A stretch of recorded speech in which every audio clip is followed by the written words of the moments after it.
Chapter 1 Homeostasis, Lecture number 8 Functions of Kidney. So, some key points are there. Kidneys are very important homeostatic organ, and kidney also work as an endocrine organ and secretes some vital hormones like renin and erythropoietin. Kidneys also work as an endocrine organ and secretes some vital hormones like renin and erythropoietin. So renin hormone maintains blood pressure, and erythropoietin involved in production of RBCs, red blood cells. Kidneys also produce active form of vitamin D3, which helps in reabsorbs calcium and phosphorus in our bones.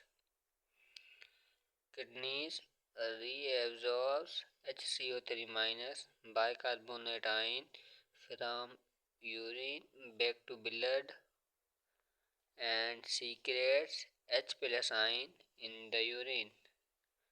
Glomerular filtration rate is directly proportional to hydrostatic pressure exerted by its walls.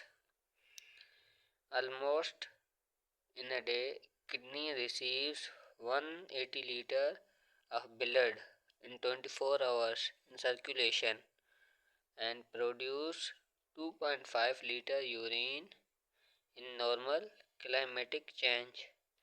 Kidney receives 180 liters of blood in 24 hours in circulation and produce 2.5 liter urine in normal climate change. Most of the selective reabsorption take place in proximal convoluted tubule.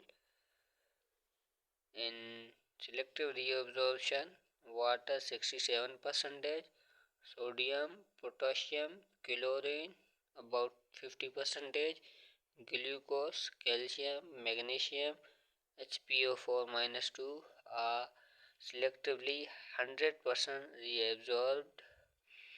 Hormone aldosterone facilitates sodium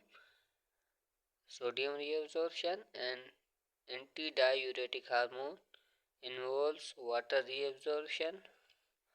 Also, most of the tubular secretion occurs at proximal convoluted tubule. Tubular secretion also adjusts pH of urine, and ascending limb of loop of Henle is permeable to some ions, sodium, potassium and chlorine ions, while impermeable to water, and descending permeable to water. And aldosterone secreted from cortex region of adrenal gland, and ADH hormone, antidiuretic hormone, secreted from posterior pituitary gland. And another compound, urea, increase osmotic gradient in inner medulla region, and exchange of gradient in vasa recta or peritubular capillaries called counter current exchange. So thank you.